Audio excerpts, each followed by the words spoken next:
Welcome back, everyone, to episode 89 of The Midnight Entrepreneur. It is good to have you here. I am your host, Easton Bennett, alongside on the other side of this camera, Tyler Sinden. We are both two entrepreneurs who are sharing our story, documenting our journey, and hoping to help you guys through the early stages of entrepreneurship and teach you as much as we can. Every single week, we drop an episode on Monday morning. So, Tyler, without further ado, what is going on? Not too much, Easton. Just doing the everyday mundane tasks and just trying to get everything done. What's going on with you? Not a whole lot. A lot of meetings this morning. One big thing I'd like to share is a potential rebranding. Had a meeting with Matt, business partner for those of you guys that don't know, and thinking about rebranding a little bit. I think if I'm going to rebrand, now is probably the time to do it before, 5-10 years down the road when the company is bigger. It's probably hard to do it at that point. So been kicking that down the road a little bit, kicking the can down the road. Yeah. That's like delaying it. Yeah. But we've been kicking that around to see if that is maybe a good idea. Yeah, you have been talking about that a lot in the video that I just sent you, or I didn't send you the video, but I sent you the picture of what the video is. He talks a lot about branding in it and how it's such a long-term play where you're putting in all those reps right now to build the brand for BCM right now, and then you're going to be switching. So like everything that you've been doing for basically the past 5 years for this specific brand is going to be kind of washed away, and then you got to kind of restart with the brand with the new logo, new name, and new everything. So that'll be interesting how you do that. Yeah, and I think the main thing is that I want to remove my last name from it, or, which is kind of contradictory, I want to only go strictly last name.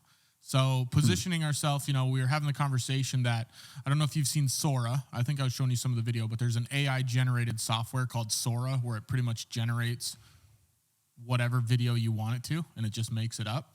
And that might be, I don't think it's 100% threatening to the video industry, but obviously it's going to affect it and impact it a little bit in the coming years. So we're thinking about positioning ourselves more so as a marketing firm where we can help out with more than just video creation and content creation. So whether that be helping out with website stuff, whether that be helping out with ad stuff, media buys, marketing strategies, all of that, positioning ourselves to be that in the market rather than, okay, we strictly focus on video and then you're on your own for the rest. Why would you just go your last name? That's an interesting choice. Just because I feel like it's a defining word, just Bennett. I mean, there's a advertising agency in North Dakota, and it's Odney, which is guy's last name. So I never would have guessed that. I thought that was like a town or a location. No, Odney is the guy's last name. I don't know what his first name is. But yeah, just straight up last name. I don't know if I love Bennett. Plus, I don't like the idea of not having Bennett.com, whereas you can have Odney.com or whatever it is. Maybe it's BennettAdvertising.com, but I don't love the name Bennett Advertising either. So I'm thinking, got to put some actual thought into the logo and rebranding if we decide to go that direction. It's not just going to be like, oh, this sounds cool and let's do it. Got to maybe talk to somebody that's went through a rebrand or knows more about the naming aspect of things and actually put some thought into it rather than, oh, this is a cool name, let's do that. Right. I'd be pretty interested to hear how that goes if you do end up talking with someone else that did go through a rebranding with their business, their product, whatever it was, just to see how their experience was with that whole thing. I'd be curious to see and maybe learn a couple different things from those people that went through the same process. Maybe they learned a couple things on the way. It's just a really good time right now, especially with the new office. I think it would be a good time to switch it where you could launch the new brand release or whatever it is, Bennett Creative Media switching to XYZ, do a quick, office tour video or something like that where you can say, here's the new office of XYZ company. I think it might generate some buzz, but what is that name? Is the switch coming? I don't know. Have to put some thought into it. Maybe we can talk a little bit off camera about it. What your thoughts are. You'd have to get a new neon sign. I know. That's at my house now that we moved into the office space. I don't know if it's going to make the transition over, mainly because I screwed it into my wall, but we can definitely look at that. Yeah. You got other stuff going on your end? Yeah, so full-time employee. Our editor's starting May 27th, which is probably about 2 weeks or a week from when you're hearing this. So that's exciting. Spencer will be rocking and rolling every single day, full-time, which is exciting to get those edits thrown over to him and see what kind of work we can accomplish. And speaking with Matt, hoping to, if we get Spencer rolling and he's doing well on the editing side, to hopefully bring in some sort of producer.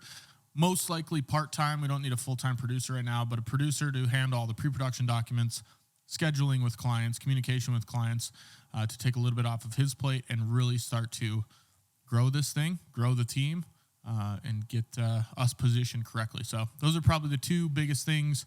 Again, the last thing I had on here was the workflow's getting really good. Working with Matt, taking over a lot of his clients. We're shooting everything. We're editing everything. He's still working on the pre-production stuff, but hopefully eventually we can take that off his plate. That seems a little bit like an assistant position, not a producer position, but maybe I'm wrong there, or maybe there's other details that go along with it, but it seems kind of like an assistant. They're very similar. The producer is really just in charge of making sure the projects are staying on time, on deadline, or whatever you want to say there, but really making sure that the client's getting all the information that they need to, all the documents are getting finished. But yeah, you could label it as an assistant too, but in the video world, I just say producer. It's a little bit of a better name, I guess you could go with. Yeah. Assistant makes you sound like a peasant, like you're working for somebody, you know? Yeah. I saw a video yesterday that to the guy was like, is it gay to have a boss? He's like, I have to go to, if I want to go on a vacation, I'm like, yeah, let me go ask my papa if I can have 3 days off this weekend. So it's kind of funny. I saw that video, but yeah, it's nice not having to work for the man. Tyler, you'll get there one day, right? You're in the hybrid though. You can do whatever you want. You can go work wherever you want. I mean, I went to Tucson for 3 months, so yeah. It's pretty lenient there with my schedule. So yeah. But things are good on my end, Tyler. What updates do you have for us since the last episode? Since the last episode, this is kind of where this idea topic stemmed from. I just had I believe I touched on it last episode, but I just had a discovery call with someone, and I just sent out the proposal this week. No response yet, but I just sent it 2 days ago. So might take a couple days, might take a few weeks. We'll see. And I know we were just talking about it a little bit earlier today, but doing the follow-ups a little bit more delayed than within like a few days or a week or whatever it might be. Give them some time. Everyone's busy. So yeah, I sent out the proposal this week after I had the discovery call on Friday, I believe. For sure. And I've been seeing that the more of these proposals I send out, the more conversations I have, people are really busy. And, a lot of times you think, oh, I'm really busy. Well, so are other people too. So if you don't hear a response from a proposal or an estimate in a day or two, just realize that they've got things going on too. I think when we were talking this morning in the mastermind, I mentioned having 3 clients where one, they were waiting until graduation was over because they were at college. The other one was waiting until their 1-year anniversary was over so they can really focus on this. And then the third one, I can't remember what the third one was, but everyone has stuff going on. So don't discourage yourself if you're not hearing an answer within 24 hours, 48 hours. I'll try not to, but we'll see if we get a response. I sent out a couple options, sent it to you before, said it looked good, so shipped it off to them. And then also YouTube been grinding there, and YouTube's such a weird game, man. I was going to send it in our mastermind group chat, but it's like there's no impressions, and then all of a sudden massive spike, and then nothing, and then massive spike, and then nothing. And it's like, man, it's so weird. It's just trying to get in the algorithm and then just trying to stay in the algorithm and try and get consistent views. It's a tough game, man. It's crazy how all of these different social media platforms, they're so similar, but all their algorithms are so different. So different. Yeah, it's so weird because like you can post on TikTok and you're like guaranteed like 200 to 300 impressions within the first few hours of it. And then depending on how it does, it'll go from there. And it seems like there's stages to it. But with YouTube just kind of seems like it, depending on like what type of video you have. I think what I heard was there's a couple different ones where you can have like the searchable ones that can just be consistently coming up whenever someone searches for it, or you got the timing ones, or you got ones that is more for your subscribers. And I've noticed that the ones that I have for the searchable ones, they just get steady, consistent views, but like everything else kind of just seems it'll hit the algorithm and then it's just nothing for the remainder of its existence. So I'm just hoping that building the whole library up will be good and beneficial, and then like maybe like later down the road, after I've built up some branding stuff like that, that people might come back and watch these previous videos because I'm just kind of documenting the journey, and maybe people will go back and be like, oh, let's check out his journey going from nothing all the way up to completing an Ironman. So that's kind of my goal and hopes with it. Got to play the long-term game. I like that you're creating that content. It'll live there forever. That's the nice part about YouTube, is that once you do create a piece of content, that video is getting views forever. Whereas short-term content or short-form content just flies by so fast. You post it, it's relevant like 2 days later. So I do like that about YouTube. The window for that can be so... the window for short-form content is just so much weird. And I think at the same time, there is like random... it's weird. This one guy came on my algorithm, and I think he just got on like everyone's algorithm. And that specific video started getting views, and everyone apparently liked it. So the algorithm's like, hey, people are liking this. So they found other older videos that was the same video of like what everyone was liking. So then everyone started getting the older ones. So it's weird how it just kind of got recycled into it. So, the algorithm is something, man. The social media game, it's always changing. You think you have it figured out for a second, and the next thing you know, it switches on you. You know nothing. Tyler, I know maybe it was last week or a couple weeks ago, you were talking about a nice little brand collaboration. You got any updates for us on that? Yeah, so I just ended up wearing the goggles for the first time today. They've just been sitting on my desk, and I've just been postponing it because I want to record like an intro for it. But I was just like, I need to get out there, start using them. So I used them today for the first time. I thought they were pretty cool. I haven't used their direct competitor, so it's a bit tough for me to compare it. But from what I used today, I thought they were pretty cool. Not the best. I think there is some like flaws with it, but I think it's just more so because of the AR that it has built into it, and then it has to like build the specific goggles like towards that, as opposed to making them like as aero as possible, or whatever you call it, through the water. So tested them out today, and they were pretty cool. It was definitely something that I was pretty interested to try. What do you think about the brand collaboration now that you have the product, you've used the product, and now you've got to create some content around it? Are you happy that you went through with it? Are you a little disappointed? What are your thoughts? A lot better now, just because I didn't have, like, I've never tried the brand before, and I never tried the product before. So I was a little bit worried that they were going to send it to me and it was going to be absolute shit. And then I was like, I don't know what to do now. Like, can I just send these back? Because like, I do not like these at all.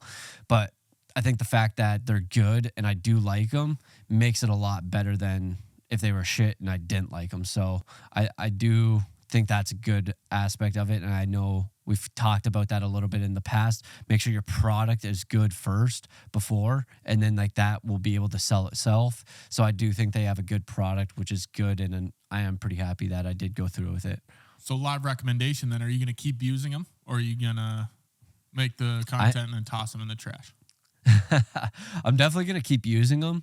The one issue that I found that might become an actual issue when I'm doing my harder swims is when I push off the wall, they somewhat get loose because of how thick they are, because they have to have the AR.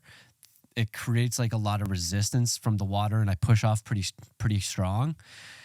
It somewhat loosens the suction, and a little bit of water might squeak in there. But other than that, I do really like them. I feel like that's the only part of glasses that you would want to avoid. Yeah. I don't know. Maybe it's just I'm not pushing them on hard enough, but I do think they have a good suction. It's just when I do push off the wall really hard, they come out a little bit more than the other goggles that I wear, and they aren't like somewhat like rounded. It's just like out and then down. So compared to my other ones where it's kind of like angled and the water kind of goes off of it. So maybe it's just the way I got to change the tilt of my head and I can look more up, and then it's like not actually like pulling the goggles down. But yeah, I do anticipate using them a lot more in the future, and I do want to use them in open water and see how their functionality works in open water. Well, it sounds like you just need more reps, which is exciting. You can give us an update as you go along with the glasses, and then maybe you can give us 100% update. Like, yeah, I've used them 20 times, and I'm going to keep using them. They're awesome. Or that water is becoming a real issue. Yeah, I definitely will. So, Tyler, any other updates before we get into this week's topic? I do not have any others. Do you?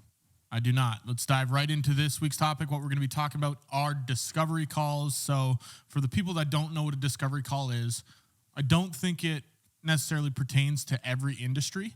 You know, if you're selling shoes online or bracelets or something, you might not really want a discovery call. It's not really a retail thing. But if you're in the service-based industry, I assume a lot of niches actually do use discovery calls. So what I think a discovery call is, and Tyler, you can add on this a little bit, but it's a phone call, it's a Zoom call. Sometimes it's an in-person meeting if they really want it. I tend to avoid it, but there are these calls or meetings to discover more about a potential client that you're going to work with. Do you think there's anything to build off of that, Tyler, to kind of give the audience an idea of what a discovery call is?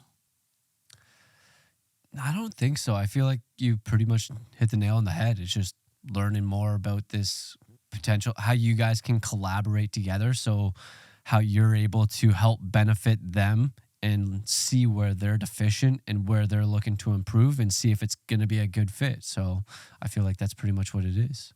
And one thing we don't have in our notes is maybe a before and after of when we use the discovery call versus when we did not use a discovery call. But just to give you guys an idea, my personal thoughts on why people should use a discovery call if it fits their niche is that if you go into a call with a client and you just say, what do you want? They tell you what you want and you say, awesome, sounds good. And then you just start doing it. You're leaving so much on the table. One, you're discounting yourself on, are you actually doing what they want? Are you leaving money on the table? Are you actually hitting the goals that they want?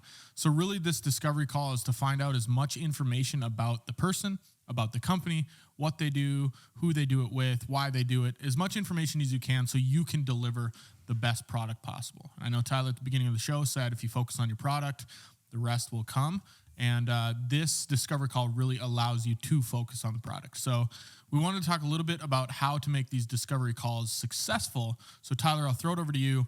What's a way that you can really make sure that you are making this discovery call as successful as possible? So I'm learning from you. You sent me the template, and I think you got it from the course that you were in. And basically, it's just trying to gather as much information as possible to discover what their goals are, what they're looking for about the company, where they lack, what they're trying to improve. And I think that's basically what you want to look for during that discovery call. So how to make it successful, get as much information as possible from them. And one thing we maybe should have pointed out at the beginning is how these discovery calls come about, at least for me and likely Tyler, because he's in a similar niche, is someone reaches out to you via your website, or you have a conversation with somebody in public, or you get a recommendation for somebody, and they're maybe interested in your services. They're not necessarily signing on right away, but they're interested in what you can do or if you can help their business. That's when you'd set up the discovery call. You'd say, hey, let's hop on a call and discuss what you had in mind. And that's when you'd go through this. So Tyler, what you said is awesome. Get as much information as humanly possible. I think before you go into the discovery call, one thing that's super important is to actually frame the call. At the very beginning, do your, small talk. Hey, how are you? Good to hear from you. Hope your weekend was great. Whatever you want to say. But then make sure you frame the call that, hey, I just wanted to hop on this call today so we could walk through exactly what you do in your business, who you help, your ideas for the project, and see if we're a potential fit to work with you as a company. So framing that from the beginning really gives the potential customer, they know what to expect. They know what they're getting into. This is also a good place to throw in anything that if you're going to surprise them down the road. So if you're going to talk about budget down the road, or you're going to talk about their revenue, whatever it might be, frame that in the beginning. So then They know from the very start. You could say, hey, just wanted to hop on this call. Want to talk about your company, what you do, who you do it for, what kind of money you're investing in marketing, what your revenue size is, whatever you want to say at the top, frame it right away so it doesn't surprise them down towards the end of the call. I like how you said that. That really helped me out a lot, because I know on the template it says something about framing the call and everything. And I don't think I've done that really at all with any of my discovery calls. So I like how you did say that's the goal of this call, and this is what we're going to be going through. This is what the purpose of the call is. This is what I want to gather. So I do like how you frame that, and you kind of lay that out right at the beginning to let them know and understand. Because I remember on my last call that I had, he was asking me questions about, what do I do? How can I help him? And it's like, no. I want to try and get information from you. And that's what's awesome about framing. And you can really use this to entice calls to action as well. This more so happens in the strategy calls that I have, but you can use it in the discovery call as well. But if at the end of the discovery call, you want them to book another call with you so you can pitch ideas based on the information you got in the discovery call, say that in the framing section where you can say, hey, this call is to learn as much about you as I can. And at the very end, we'll go through our calendars and we'll look at a date that works best to go over some strategies on how we can help you on the information we learned today. We use it on the strategy call side, and maybe Tyler will do a full episode on strategy calls. But for the strategy calls, we usually give them 3 different proposals. And at the beginning, we say, hey, this call is to go over the 3 proposals we put together. And at the very end, we'll choose which one fits best for your company. And then once they agree to that, then at the end of the call, if they're like, oh, we want to wait, you can go back to your framing and say, oh, well, this call is just to, kind of choose one that fits best or aligns the best. And then we kind of work off of that. So is this the discovery call, or is this the second call? That's the strategy call, which we're not going to talk about today, but we can maybe do another episode on the strategy call. But just showing an example of that call to action at the end of a call. So you don't send it in an email? I do now, but I used to. Okay. I do it now to save time, just because working with Matt, we have so many that we send out. But before, I used to do a strategy call where I'd hop on and I'd explain everything. But we've since shied away from that, which I don't recommend unless you're at a high volume where you are sending a lot and you got to get them out the door. But if you want that one-on-one connection to really sell these projects, I do recommend a second strategy call after the discovery call. Okay. Because I've been sending emails and I was like, am I doing it wrong? Yeah. So you can hop on a strategy call. Okay. That might be good. We'll do another episode. Maybe next week we'll do strategy call. We'll go through the whole gamut of calls in the next month. That one's going to be all you, because I've not done a strategy call yet. That'd be fine. You can ask me some questions. One thing that Tyler also mentioned, he mentioned having a script. I sent him over the script that I use. I'm sure you tweaked it a little bit, Tyler. Mm-hmm. Yeah, I try to just adjust the questions as to that would more so pertain to their specific business and what they're doing, because I'll do a little bit of research on them and I'll go to their website, see what they do, and try and gather some information. So I do try and tailor it towards them, because the script you gave me was more so about video editing. Yeah, which is totally okay. I recommend that you tweak it for your specific niche. The good thing about scripting or having a script while you're doing these discovery calls is it's not going to allow you to miss anything that you need information on. So if you want to talk about budget, put it in the script. If you want to talk about their revenue so you can get an idea of, maybe what they're spending or what their budgets are, put it in the script. If you want to talk about who they help, put it in the script. And these don't have to be word for word. You don't have to read the exact questions. What I started doing is that I just had bullet points where it's, okay, I need to talk about who they help. So I just have a quick question on there, but more so it's just for me to glance at and say, awesome, let's pivot into who you help. And they start talking about that, and then you go to the next bullet point. So you don't want to sound robotic. I know we have that on here, but you do not want to sound robotic when you're on these discovery calls. And of course, it takes reps to get to that point. But if you use that script as almost a guideline to make sure that you're hitting every single thing you want to cover, doesn't have to be word for word. Awesome if it is, but the script really does help. Have you found it's helped, Tyler? It definitely does help. I do find myself maybe scrolling through it when I was doing it on my last call, because he just somewhat talked a lot, and I find I can't take notes at the same time while someone's talking, because I'll start taking notes and then I'll hear what he says, but then the next thing he's saying I'm not paying attention to because I'm still trying to take notes. So like I need to find like the balance between being able to take notes and listen at the same time, or just listen and then try and just write everything down at the end of the call or something like that. But yeah, I do struggle a little bit, and I found myself trying to bounce around between the questions, like, okay, did I get all the information? And then it kind of gave me like that guide of, did I get this information? Did I get that? Did I get this question answered? So it does help for that guide to be able to tell me if I need any more information. So I found myself like maybe pausing and be like, actually, do you have XYZ, or what do you guys do here? So it did help guide me quite a bit. The nice part about the discovery call is that most of the time it's a phone call. And a lot of times I used to record them. I'm actually not even on a ton of them anymore because Matt takes a lot of them, but record them. So if you are running into that issue where you're struggling to take notes or listen, that you can just record the calls and go back and listen after the fact. There's also, I know you can add it to Zoom. I don't know if there's any way to record like a phone call or anything, but it's called Fathom. Have you heard of Fathom? I have not. So Fathom is like an AI assistant, you could say. And I've been on a couple Zoom calls with other people where they have it, and it's just called, it would say Tyler's assistant, another person that's also in the call. But it's really just an AI software that's listening to the call and then creating an overview document, and takes notes on everything, gives call to actions, next steps, and then it sends you not a transcript, but it sends you that overview after the call. So maybe there's a way to tie that into like a phone call. Yeah. You said there is a way to record phone calls? I used to just do it I'd either start a Zoom call and hit record on the Zoom and then have my phone on speaker, or I would just do it with like my Zoom recorder. Yeah. Okay. I remember my first actual discovery call. I wanted to film it just because it's like my first call, and just so I had it. And I knew I wasn't going to be getting their voice, because I like having my AirPods in when I talk.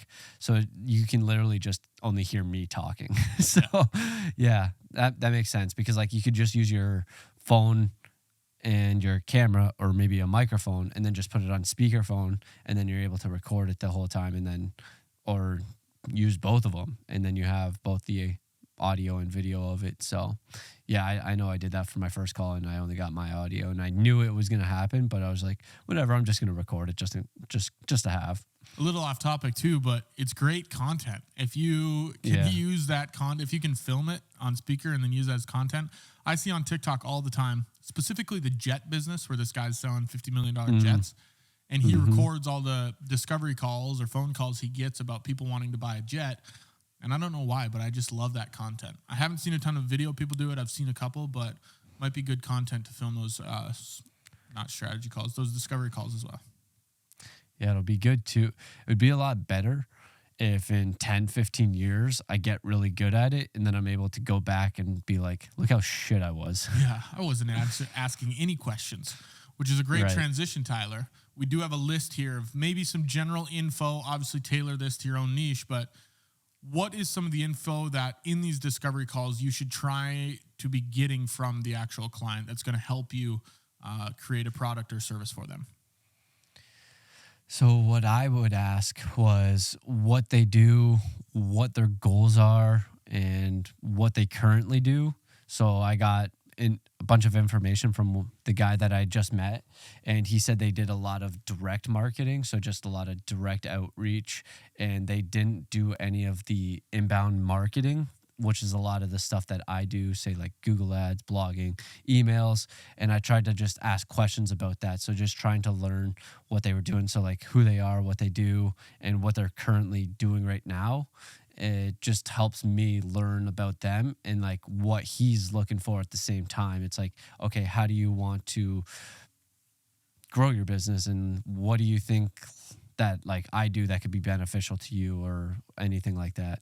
That's a great one. Asking them what their current, if you're in marketing, me and Tyler both are, what their current marketing situation is. What are they putting money towards? Is it video? Is it website? Is it billboards? Is it direct mail? Figure out what they're currently doing to maybe tailor what you can help them with. I think the biggest one to start with is always info on their company. So some things you want to, the size of their company. How many employees do they have? Well, if they have 70 employees, okay, now you have a better idea of what kind of company it is. If they only have 3 employees, now okay, maybe they're a little more bootstrapped. So you got to tailor something a little bit differently. What they do, what's the actual product or service they're selling? What are they trying to make money off of? How do they do it? What is their actual sales process? What is their fulfillment process? What does that look like? Who they help? Ask questions about the audience, the target audience. Who are they actually selling to? Is it males? Is it females? Old people? Young people? Those are some great questions on info of the company. I think that's what you should really focus on in the beginning is get to know more about their company so you have a general idea and a general grasp of what you're dealing with. And then you can go on to what Tyler's saying where you're talking about more strategical questions and decisions.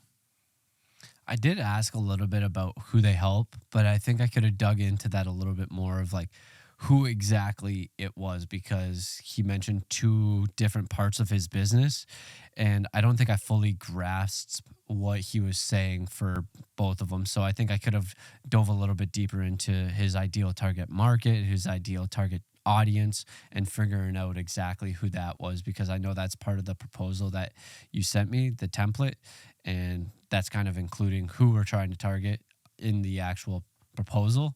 So I tried to do my best, but I don't think I fully grasped who they're trying to target. And that's the big thing about these discovery calls as well.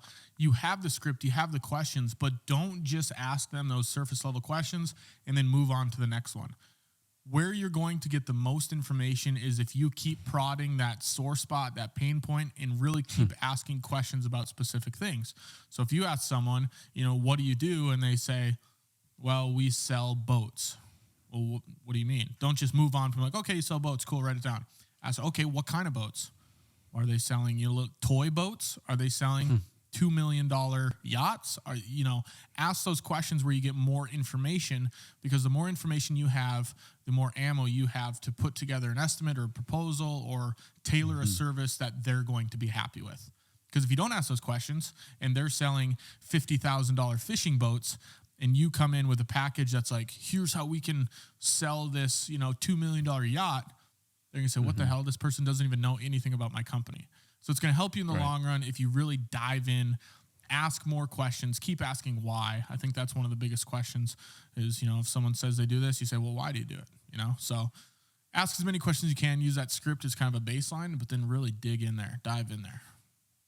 Yeah. I think the biggest benefit from this discovery call is being able to outline and see what you're going to be able to provide the value for them, and then also at the same time create the proposals for them tailored to them, because like you don't want to just have like the same generic thing that you offer to every single person unless that's like your specific niche and it's like this is all we do, and then you're able to like turn down 99% of the people, and then you're able to upsell that 1% because like you're so tailored to that specific industry.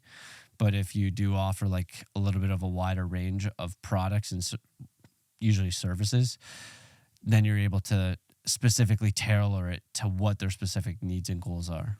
And this discovery call is for you as well. Determine if you're the right fit. Like Tyler said, if you only focus on serving dentists and you have someone come in and they're a chiropractor, well, you can disqualify them right away.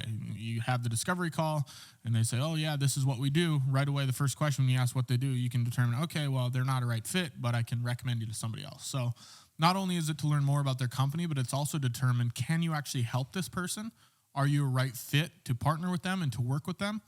If you are, awesome, move on to the next steps. If you're not, then just, give them a recommendation and move on.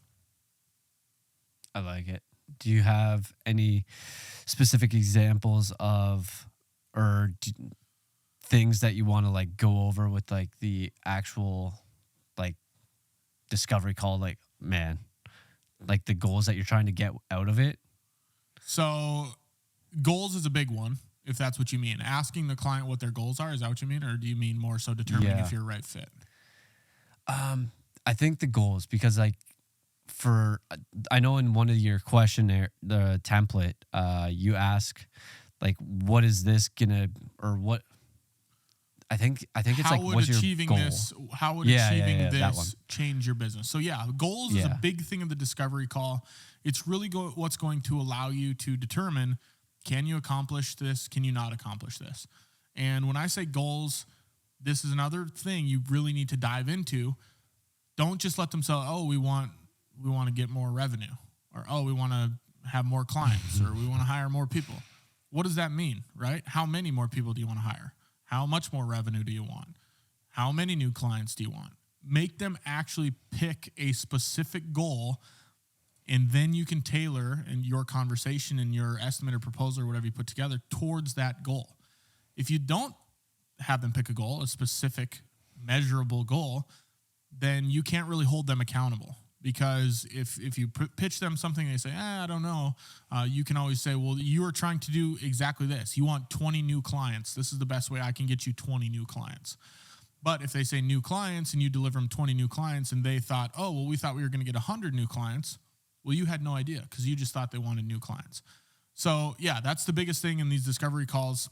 I would almost lean towards the biggest thing is figure out, why are they even on this call? What is their goal? What do they want to accomplish if they were to work with you? And don't let them pick like 10 either. Make them pick one, maybe two. If they pick two, have a proposal for each of them. Say, hey, this is the proposal for the first goal, gaining clients, and this is the proposal for this one, growing your TikTok following, whatever it is.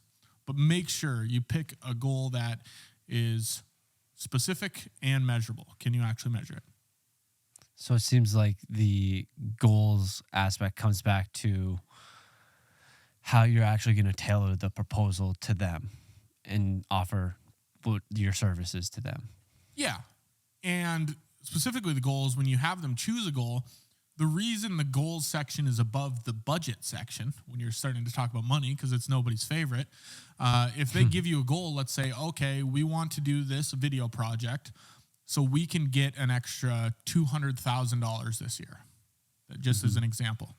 Then you move on to the budget and you say, okay, well, what's your budget for this project or campaign? And they say, oh, our budget is $500. You then have the ammo. Like I was saying, collecting the information is like collecting ammo. You then have the ammo to go back at them and say, so you want me to do this video project for $500 to make you $200,000. And that's where you can show them, you're like, okay, well, that doesn't really make sense. So if you were to come back to them with a $30,000 proposal and they say, holy shit, $30,000, oh my gosh. You then have that ammo again to say, okay, well, the budget's $30,000, but you want me to make you $200,000. So, what are you willing to invest to make the $200,000, right? So that's where it's nice to have those specific goals before you move into the budget side of things. But if they're like, hey, the goal of this campaign is we need to hire one new person. We need to fill this role. Okay, what is that person worth? If you just need to hire that role and they're a cashier at a McDonald's, that might be worth a $500 video because all they need is someone to pay $15 an hour. So having the specific goals allows you to tailor those packages and those product packages and those proposals based on what their goals are. Because I guarantee a video project where you're trying to sell $25 million yachts, that proposal is going to look a hell of a lot different than if you're like, oh, we need to sell our used boat that's in the back of the warehouse. Yeah, Makes sense? It just made me think that there's no real guarantee towards it, but I guess that's part of what we call business. Well, because it's like, if you got a good product, that's where if you can say, you pay me $30,000, I'll promise you this will happen. A lot of companies can't do that, I guess so. And if you do promise, that's the thing I run into as well. It's like, I can create this video, but I'm not a part of your sales team. If I get you the leads and you can't sell them, that's not on me. Mm-hmm.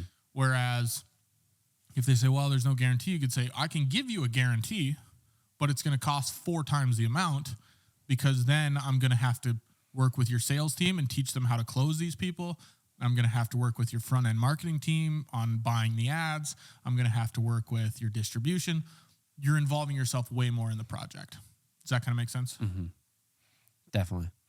Yeah. There's a lot of stuff that, because I know a lot of the clients that we have, they might not be the best salespeople. They might not reach out when someone fills out a contact form. And then there's other people that fill out, or that they'll get any lead and they're like calling them right away. So it's like completely different sales systems. And some people are a lot more, I guess you could call pushy, or like more willing to go out and get that sale compared to other people, where the other people kind of wait for it to happen. And just it can be a little bit more tough with those specific people, because like you could deliver them 100 perfect prospects, but they don't have a great sales system. So then that just kind of makes your efforts look Null and bad, void, yeah. when in terms it could just be on their end. And that's something that you'll see a lot in the lower end projects, and really any service you do. You know, if we use your niche, for example, website and SEO stuff, you know, someone might pay you $250 just because they know, they've heard website, they've heard SEO, those buzzwords, and they know other people are doing it. So they're like, oh, I got to do it. So they're like, well, let's put a little bit of money towards it.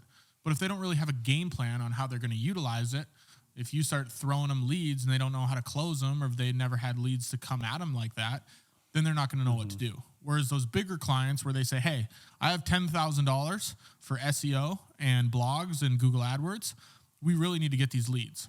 Those clients are the ones that typically already have a system in place that if you can get us leads, we can close the leads and actually achieve the goal that we set for this campaign. Whereas some of those lower end clients, they just think they want this because they've heard people doing it, or they've heard it's good to do online, or whatever that might look like. I've got a ton of that where people are like, I need to be creating video content. Everyone is. I'm like, well, what's your goal with it? You know, do you even know what you're going to do? So two-edged, double-edged sword.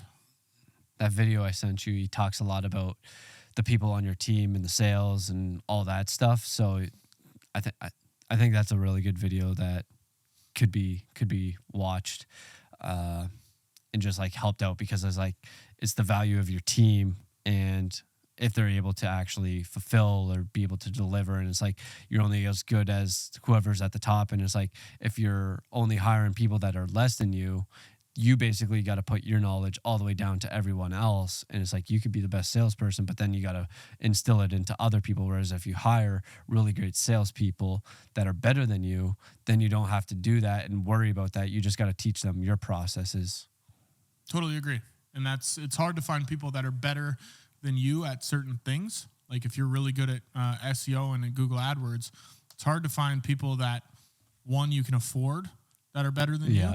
Obviously, if you pay the top dogs top dollar, they'll be better than you, but that's hard to do. Affording that's the tough part. The last thing I got in discovery calls, Tyler, and we talked about it a little bit, but make sure you frame your next steps.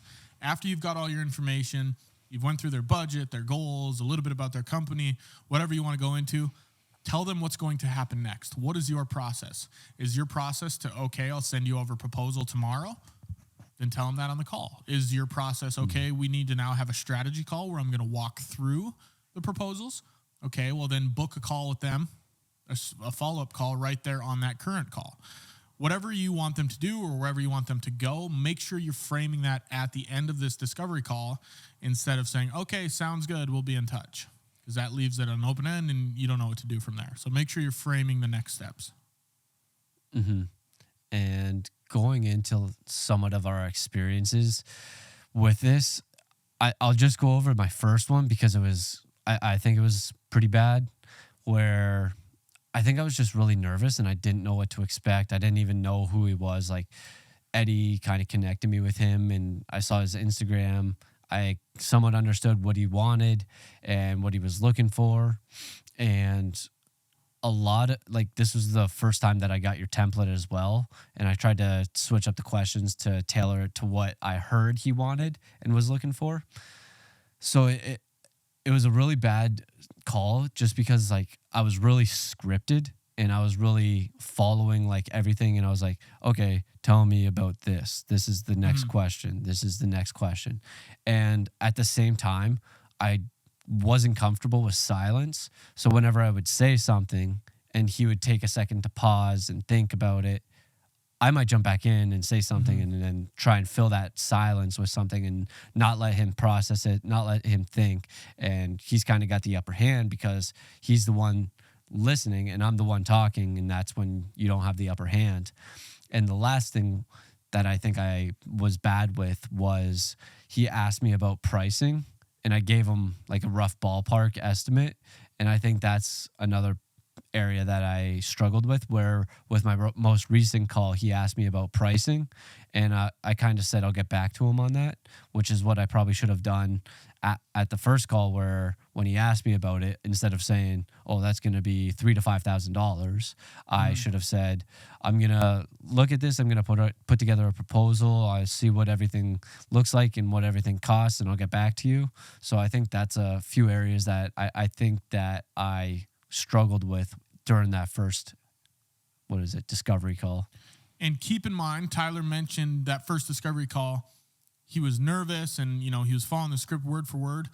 Just know that happens to everybody. It happened to me. It happened to Tyler. It's going to happen to you for your first one, maybe your first 3, maybe your first 10.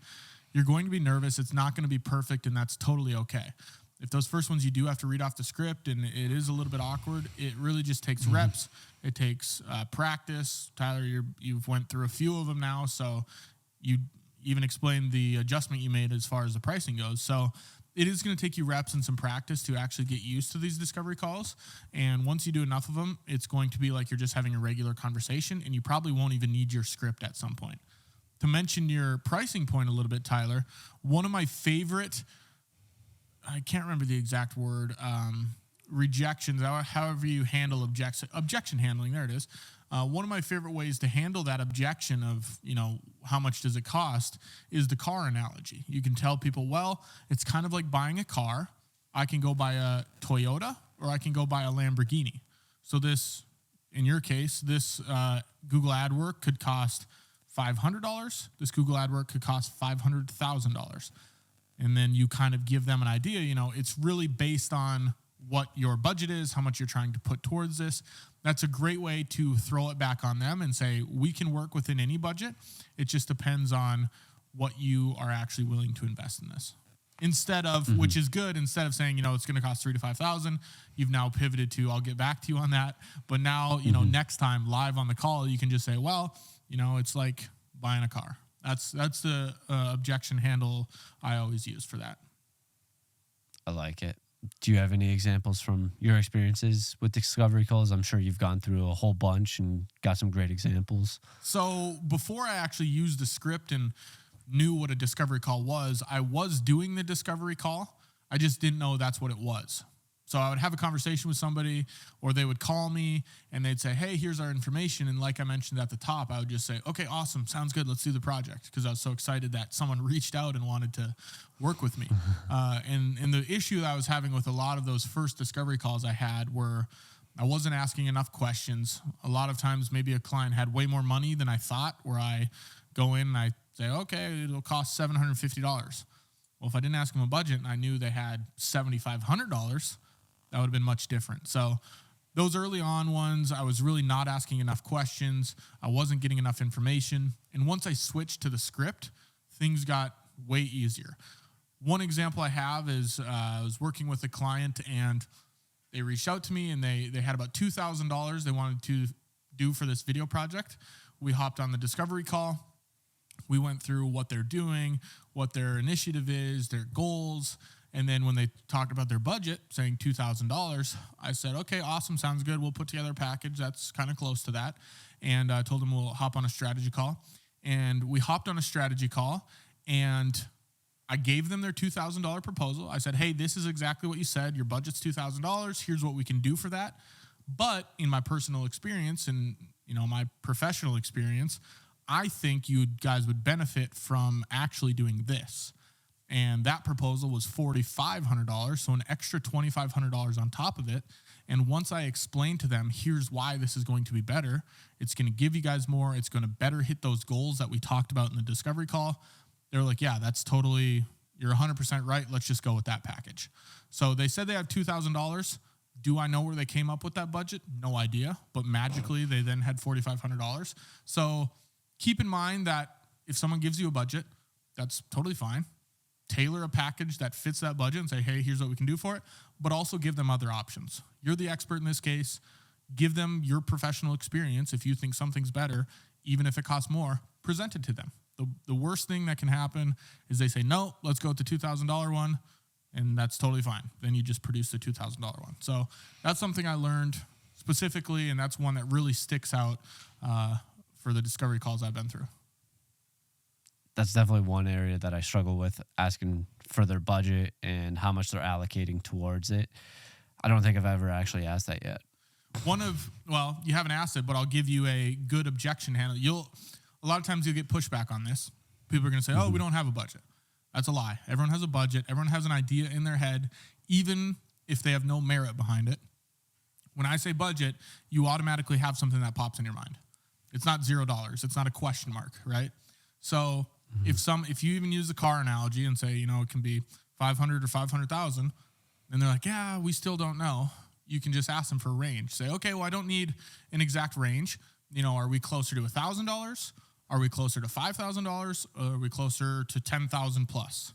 Right? That usually gives them an idea of, oh, well, we're closer to 1,000. So if they still combat on that, which I've never had anyone do, I would just say, okay, well, if you guys really have no idea, I'll put together a package at each one of those ranges, 1,000, 5, and 10, and then we can work from that. So a lot of times, they'll give you an idea after you give them, well, kind of what are we around? Just give me a range. Because then they're not like, well, we told him $4,000, so now he's going to bid us for $4,000, I like it. I feel like they're probably underbidding. I don't know, because then it's kind of like showing your cards. So maybe they are, maybe they aren't, but I would assume they're going to be underbidding, and then I think at the same time, it's funny when you say look that at because it, I think a lot of clients tell you they're pretty honest about their budget. I think. Okay. I was thinking about it from the other angle.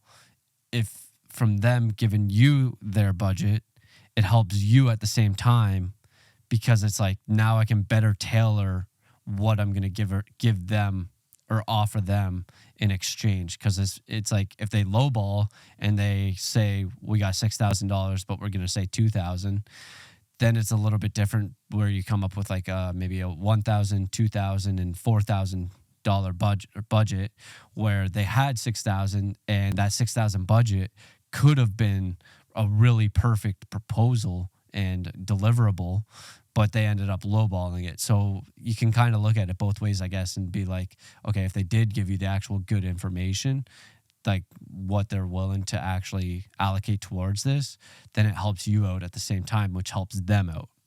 And when it comes to budget, about asking the budget, you can't look at it as a money grab. If Tyler's asking the budget, he can't be like, I'm going to ask him because hopefully they say a high number and then I can bid really high and I'll make more money. Yeah.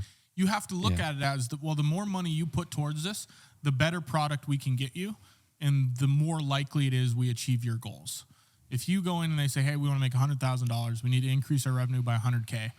Well, it's going to be much easier to increase the revenue by $100K if they give you $20,000 than it is if they give you $2,000. So look at it as, their budget they give you, the higher they give you, you're just helping them more. You're almost doing them a favor by saying, awesome, we've got more budget. Let's really put gas on this fire and let's get you to that goal you want to hit. Mm-hmm. I like it. And that's one thing I really struggled with. I never wanted to ask budget because I'm like, I feel like a dick. Like I'm trying to scalp them for all their money. But once I switch my mindset to, well, once I know their budget, if they give me a high budget, we can really create a lot of cool stuff for them. Yeah, that makes a lot of sense. I'll get better. Frozen. I'll get there one day. I lost him, Tyler. Tyler, are you there, my boy? Hello? It's me.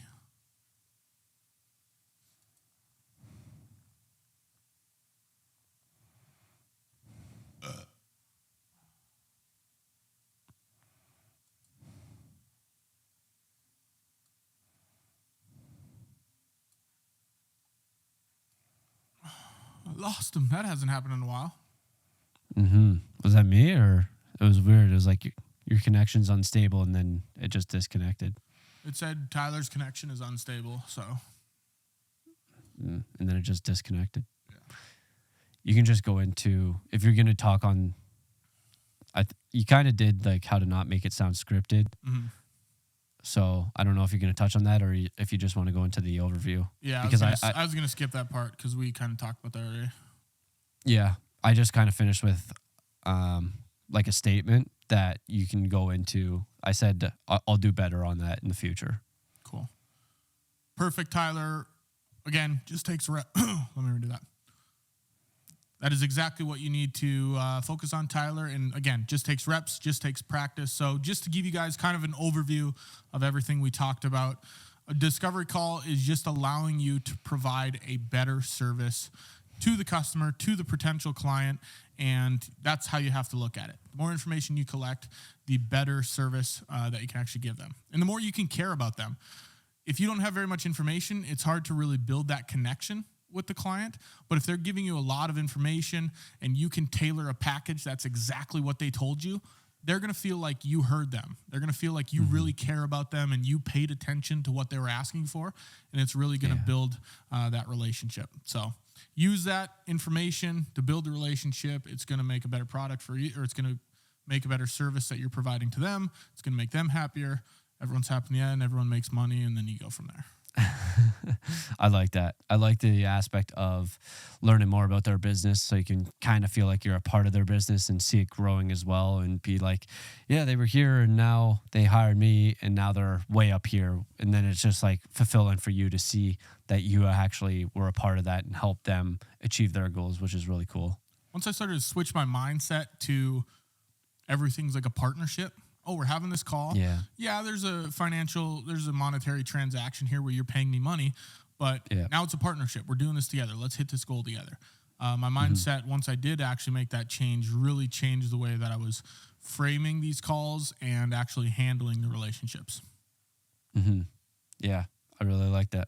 All right, Tyler, throw it over to you for this week's business idea. What do you got for us? So I was just thinking, because I've been spending quite a bit of time editing YouTube videos, but if you were able to, I don't know if there's an AI that's out there, but just being able to, because I'm pretty sure DJI does it, and I'm pretty sure GoPro does it, where they can create videos for you. And I'm not saying have them create the videos for you where you just film it, but like if you cut all the chunks out, and then it's like, okay, these are all the talking parts, and then these are the montage parts, put it together, create the montage, create the aspects of it, and then maybe have like a background track if you want it, and maybe there's like different settings for it, just to make editing a video a lot easier, because I know it can take a long time editing a video, especially these YouTube videos. Sometimes they take hours, days, but if there's just like an AI version of it that's able to like chop it up, put it into cool sequences, like cool little sliders, intro cards, stuff like that, where it's able to add in cool graphics, that would be pretty neat and save me a lot of time on editing. Tyler wants the removal of all video editors on Earth, it sounds like. Yeah, I could just go to Fiverr or whatever. I've never tried a Fiverr editor. I'd like to try. Yeah, I've thought about it too, but I think I like the aspect of, so like there was this one channel, I forget what it was called, but their channel, it was just, there was like one person in front of the screen, and it made it seem like he was the only guy on the team, and he talked about how to grow your YouTube channel, and there came a point with that relationship, that business, because it was an actual business, that they showed everyone behind the scenes. It's like, oh, we got this producer. Oh, we got this editor. Oh, we got like 10 people on the team. And then everyone in the comments was pissed because they thought it was just this one guy. And they're like, you made it seem like it was possible for me to be on my own to be able to grow my YouTube channel. So everyone got pissed. So I kind of like the aspect of doing everything on my own, but it's like, at what point do I want to fake burner accounts of those people? Like I make a fake producer that's really just still me, and a fake editor that's named like Tony, that's still me. I thought about Yeah. doing that, so I started my business so it felt bigger. I'm like, email Just Tony at BennettCreativeMedia.com to talk about any projects. And then that just redirects to me. Just paying for the extra Google workspaces. Yeah, exactly. Just to make it look like you have a bigger team. Exactly. Yeah. So I was just kind of thinking about that, but it's like it gets to a certain point where at what point do I want to save my time and outsource it a little bit? But I don't know. We'll see if we'll ever get there, because I do kind of enjoy the process of all of it. But at a certain point, it's like, okay, this takes quite a while. So It is a time suck. it's just, it's a big time suck. So, and I feel like I'm not even that great. So there's probably other people that are out there that could make it like a million times better than me. So it's like, why not just let them do it? It's I would definitely use it, but it would get to the point where it's then really changing the landscape of video and video in general. No video editors. Spencer would get fired. Yeah, it'd be quite Spencer would tough. need to find a new role. Exactly. Send him back to his old job. Tyler, anything else for us?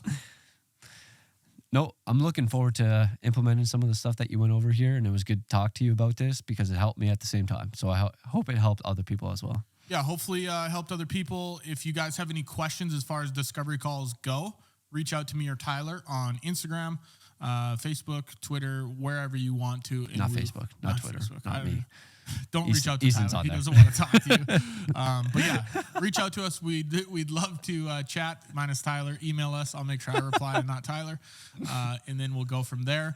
But again, thank you guys for listening. That's episode 89. We're not even doing the outro script anymore. The intro, outro off the cuff. I might as well just delete these off of the doc that we have here. But if you guys Maybe listened, just a few bullet points. I could do that, just like the script. If you guys listened, if you watched, hopefully you enjoyed it. We really appreciate. I should have went back to the script. We really appreciate each and every single one of you listening to the show. I know it is tough to put up with us sometimes, but we're doing it every single week. Yeah. And if you enjoy the new graphics on the Spotify or Apple Music or YouTube, the thumbnails, we're trying to get a little bit more traction. And if you can help out with that traction by leaving a rating and a review, maybe sharing a link with your friend if they're into business, or posting it on your story or whatever you want to do, that'd be awesome. If you don't, then whatever, I guess. We'll never know. And we'll go from there. So that is episode 89. We'll see you guys next week. I like it. If you set your goals ridiculously high and it's a failure, you will fail above everyone else's success. James Cameron.